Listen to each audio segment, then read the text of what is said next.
କିଛି ଦିନର ବର୍ଷା ପରେ ପାଣିପାଗରେ ପରିବର୍ତ୍ତନ ହୋଇଛି। ଆଗାମୀ 7 ଦିନ ଯାଏଁ ରାଜ୍ୟର ସମସ୍ତ ଜିଲ୍ଲାରେ ପାଗ ମୁଖ୍ୟତଃ ଶୁଖିଲା ରହିବ। ଭୁବନେଶ୍ୱର ଆଞ୍ଚଳିକ ପାଣିପାଗ ବିଜ୍ଞାନ କେନ୍ଦ୍ର ଏହି ପୂର୍ବାନୁମାନ କରିଛି।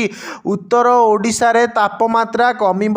ଝାରସୁଗୁଡ଼ା, ସୁନ୍ଦରଗଡ଼, ଦେବଗଡ଼ ଭଳି ଜିଲ୍ଲାରେ ରାତିର ତାପମାତ୍ରା କମିବ। ସେପଟେ ନୟାଗଡ଼, ଗଞ୍ଜାମ, ଗଜପତି, କନ୍ଧମାଳ ଭଳି ଜିଲ୍ଲାରେ ଘନ କୁହୁଡ଼ି ସମ୍ଭାବନା ରହିଛି।